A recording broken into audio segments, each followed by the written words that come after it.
बेताल,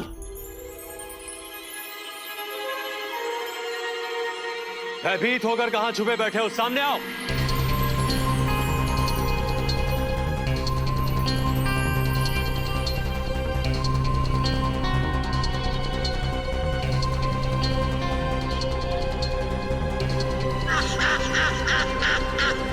बेताल, यदि तुम्हें लग रहा है कि तुम इस अचंभित कर देने वाली माया से हमें भ्रमित कर दोगे तो ऐसा नहीं होगा, इसलिए सामने आओ बेताल।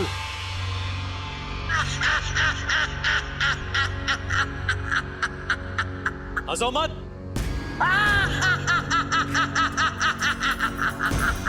तुम हमसे बच नहीं सकते बेताल।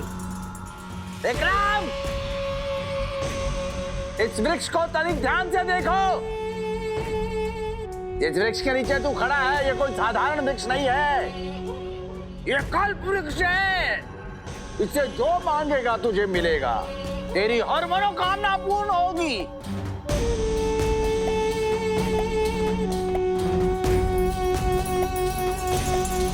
बस बेताल को मत मांगना। बेताल तुझे तब भी नहीं मिलेगा, कल्प वृक्ष से भी नहीं।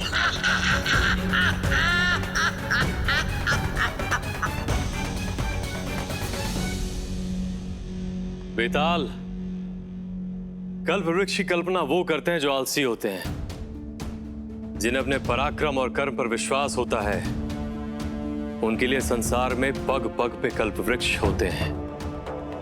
इसलिए हमारे साथ चलो बेताल, तो हमसे बच नहीं सकते। तो लगाता रहे प्रेत घाटी के चक्कर, मैं तेरे हाथ नहीं आने वाला। तुम ऐसे नहीं मानोगे बेताल। हाँ, विक्रम! अरे भद्रकाल का क्रोध मुझ पे क्यों निकाल रहा है?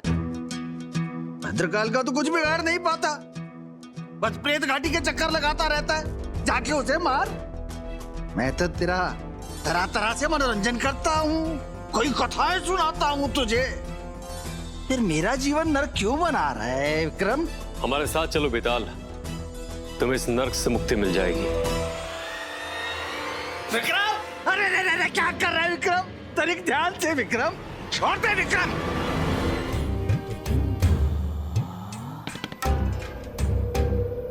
तेरे धैर्य, बुद्धि और साहस के आगे मेरा प्रतिरोध भी शिथिल पड़ने लगा है विक्रम, और मेरी कथाओं का कोश भी रिक्त हो रहा है। चल, अब तू आ ही गया है तो तुझे कोई कथा तो सुनानी ही पड़ेगी।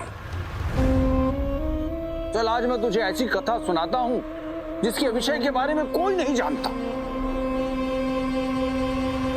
बड़ी अद्भुत कथा है विक्रम। ये कथा है भगवान शिव की पुत्री की। राजन, लोग भगवान गणेश और कार्तिकेय के बारे में तो जानते हैं, परंतु कम ही विद्वान हैं जो महादेव की पुत्री काशी को जानते हैं। तो विक्रम, इससे पहले कि मैं तुझे काशी की कथा सुनाऊं, तू मेरा आज का प्रश्न गांठ बांध ले। और मेरा आज का प्रश्न ये है कि महादेव ने अपनी ही प्रिय पुत्री के पति की हत्या क्यों की?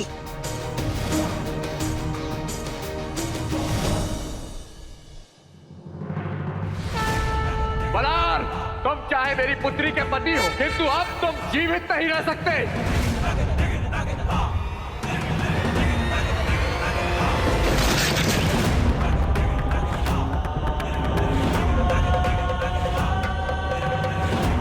देवी, ये देखिए, आपके जमाता और प्रिय पुत्री काशी के पति बनार का सर काट कर ले आए हैं।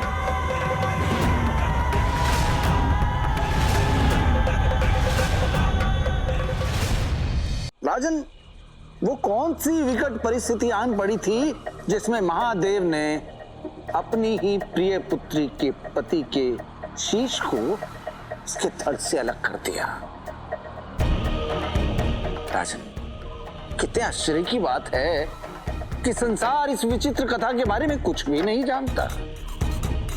संसार तो ये भी नहीं जानता कि महादेव की कोई पुत्री भी थी और उसका कोई पति भी था। अरे अनंत, हरि कथा अनंता। राजन, इसीलिए मेरी गूढ़ कथा को ध्यान से सुनना, क्योंकि इस गूढ़ कथा में ही छुपा है मेरे प्रश्न का उत्तर। राजन, एक समय की बात है, महादेव और माता पार्वती संसार में भ्रमण के लिए निकले।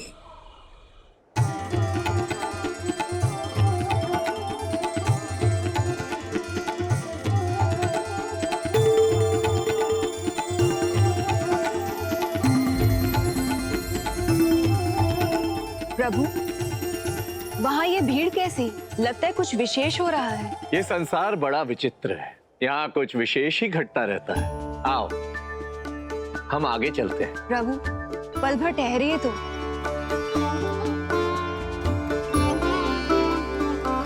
देखिए ना, ये कोई साधारण घटना नहीं घट रही है। कितना विशाल जनसमूह उमड़ पड़ा है। देवगण भी यहीं पर है। देवी, जब तक ये संसार है तब तक चमत्कार भी। आइए, हम भ्रमण का आनंद लेते हैं। परंतु महादेव, बिना जाने समझे संसार के भ्रमण करने का क्या आनंद? आप अवश्य ही हमारा ध्यान हटाना चाहते हैं, किंतु हम भी ये जानकर ही रहेंगे कि वहां हो क्या रहा है। ठीक है देवी, यदि यही आपकी इच्छा है तो सुनिए।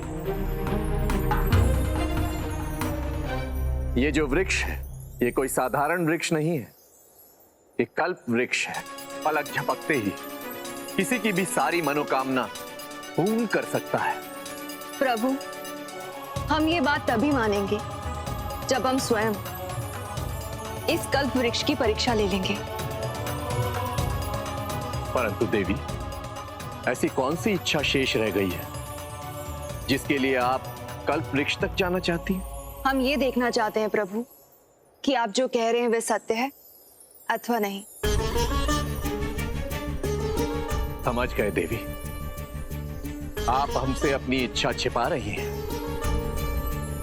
परंतु ज्ञात रहे, जो भी भाग्य में नहीं होता उसकी इच्छा करने से केवल दुख की प्राप्ति होती है। दुख तो तब होता है प्रभु जब इच्छा पूरी नहीं होती। आप हमारी यही प्रतीक्षा कीजिए, हम कल्प वृक्ष तक होकर आते हैं।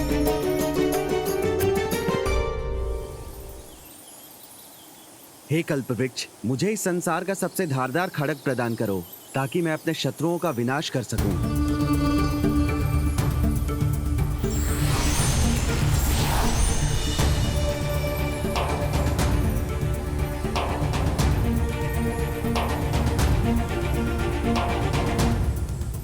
हे कल्पवृक्ष, हे भगवान, आप हमारी दरिद्रता को दूर करो, हमें और हमारे परिवार के लिए भोजन उपलब्ध कराओ।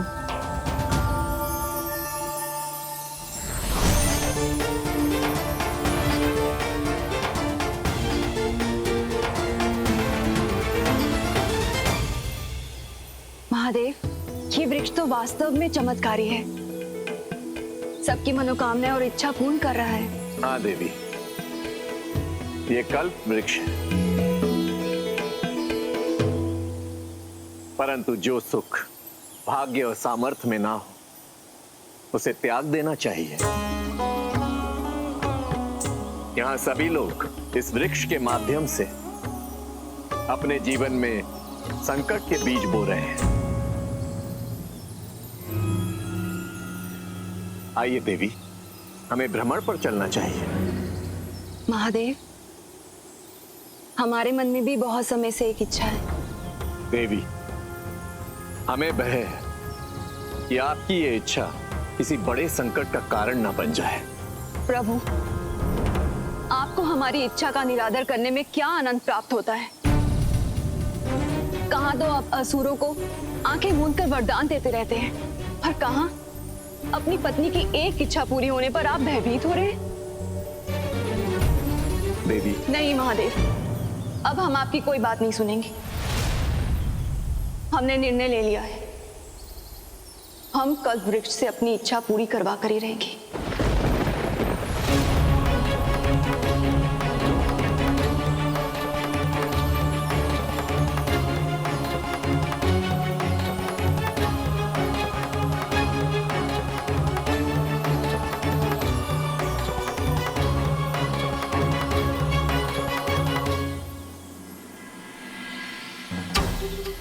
हे कल्पवृक्ष, आप तो जानते ही हैं कि हमारे पास सब कुछ होते हुए भी हम कितने अपूर्ण हैं।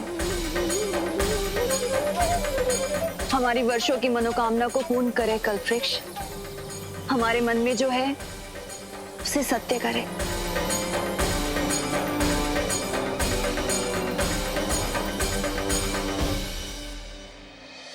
राजन, मानहट के आगे सभी पुरुषों को झुकना पड़ता है।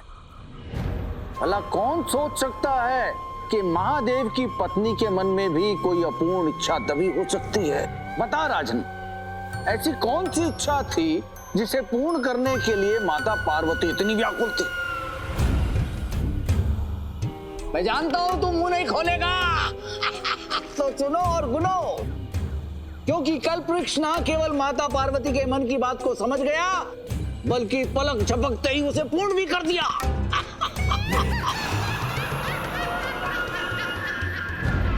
स्वामी, बहुत अद्भुत है ये कल्पवृक्ष। देखिए ना, हमें इस कल्पवृक्ष से क्या मिला है। देवी, हमें आपकी मनोकामना का रहस्य ज्ञात था, इसलिए आने वाली संकट से सावधान कर रहे थे। स्वामी, आपको हमारी मनोकामना में अमंगल की छाया क्यों दिखाई दे रही है, जबकि आपने अभी तक उसकी ओर मुड़कर देखा तक नहीं। देवी, कदाचित होनी को टाला नहीं जा सकता, इसलिए हमारे सावधान करने के बाद भी आप उससे बच नहीं पाए। अब हम अवश्य आपकी इच्छा को देखेंगे।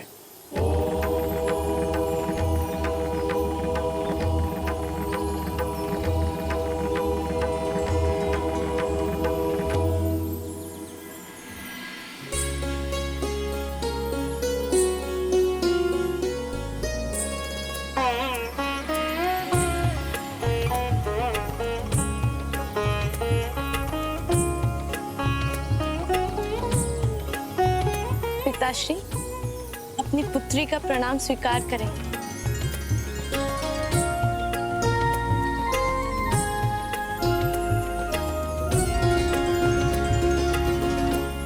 पिताश्री, आप हमसे अप्रसन्न हैं क्या? क्या आपको हम स्वीकार नहीं?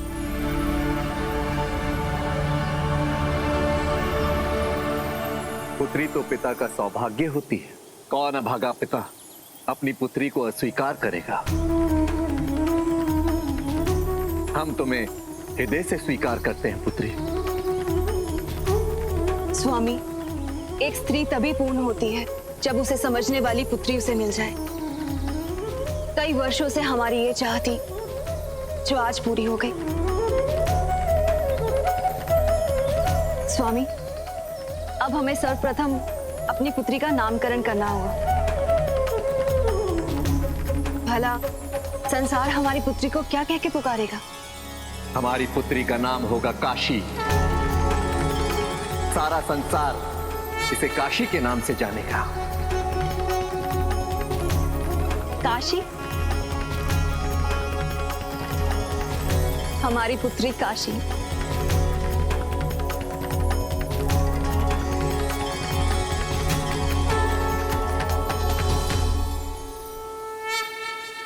राजन, महादेव की इसी पुत्री के नाम पर एक पवित्र नगरी का नाम भी काशी पड़ा।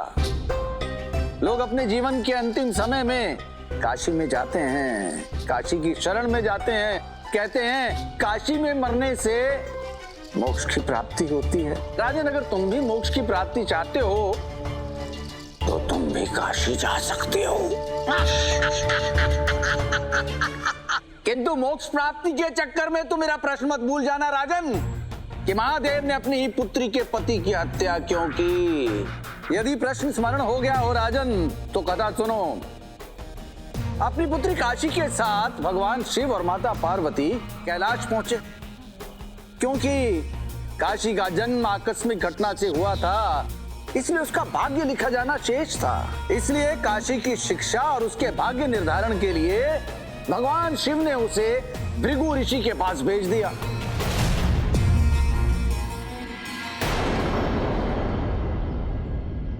पुत्री काशी, हम परम सौभाग्यशाली हैं कि महादेव ने तुम्हें हमारे पास भेजा है। इस संसार की तुम इकलौती कन्या हो जिसका कोई पूर्व जन्म नहीं है, जिसका भाग्य निर्धारित नहीं है। तुम स्वयं अपनी इच्छा अनुसार अपना भाग्य चुन सकती हो।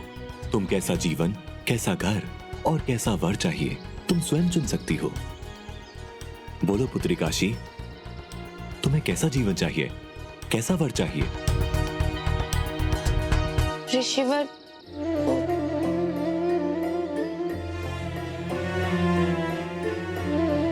एक युवती सदैव अपने पति में अपने पिता की छवि ढूंढती है। इसलिए ऋषिवर, हमारी भी यही इच्छा है कि जो भी हमारे पति हों वो हमारे पिता महादेव जैसे हों। उनमें वही सारे गुण, वही शक्तियां हों जो हमारे पिता महादेव में है। ये तुम क्या कह रही हो? इस संसार में महादेव के समान दूसरा कोई नहीं है। उनके जैसा किसी और का होना असंभव है।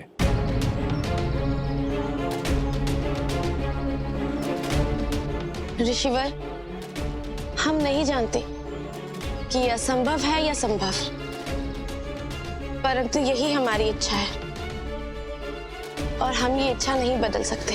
पुत्री काशी, तुमने अपने लिए जो अपना भाग्य निर्धारित किया है उसका परिणाम तो हम नहीं जानते, किंतु तुम्हारी इच्छा अनुसार हम तुम्हारा भाग्य तुम्हारी हथेली पर लिखते हैं। तुम्हारा पति महादेव के समान होगा।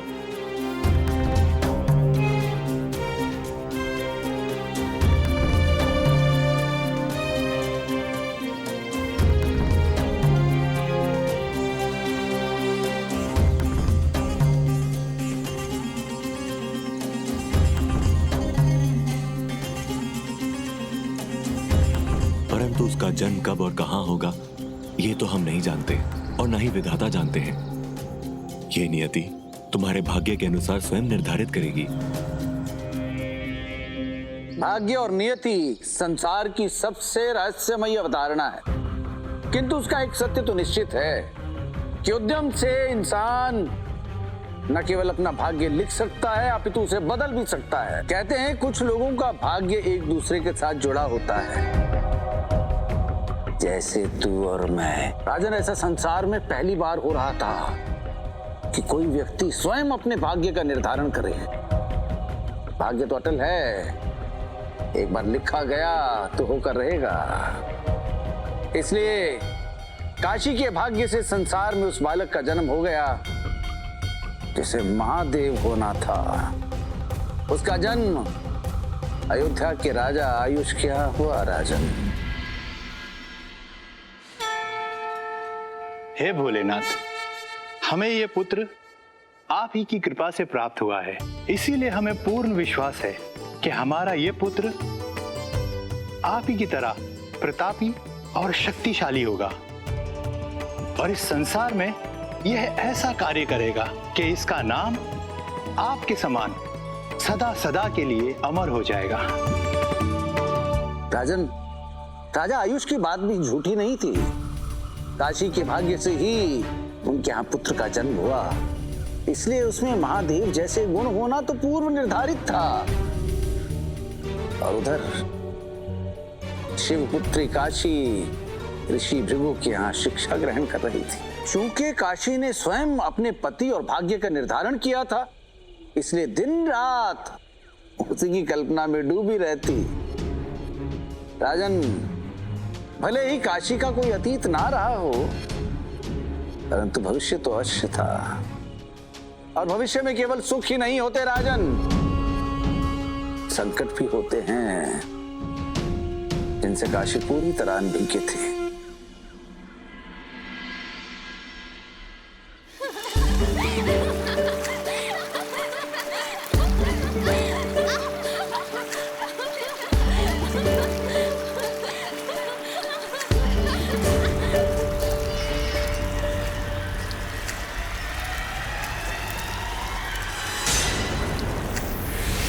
अरे, ये झरने का जल अचानक सूख कैसे गया? ये वास्तव में बहुत आश्चर्य की बात है। आश्चर्य की बात? हमें तो ये अनर्थ की बात दिखाई दे रही है। काशी, मुझे लगता है किसी आने वाले बड़े संकट का संकेत है। तुम दोनों दोनों व्यर्थ ही चिंता कर रही हो। जहाँ काशी होती है वहाँ कोई संकट नहीं आ सकता। हम स्वयं महादेव की पुत्री हैं।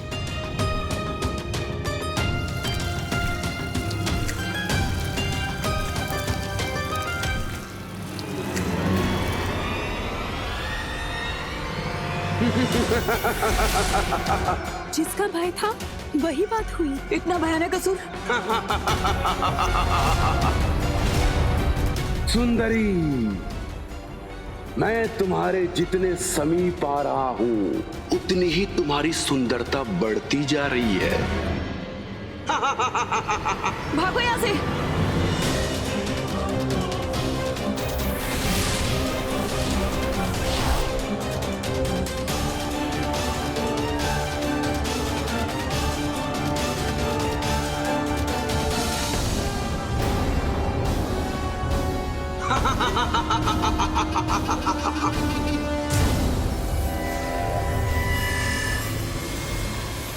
सुंदरी, तुम यहां से बचकर कहीं नहीं जा सकती।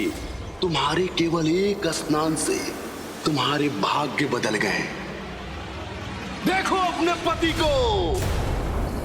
आज से तुम मेरी धर्म पत्नी बनोगी। सर्वशक्तिशाली त्रिमुंड की धर्म पत्नी।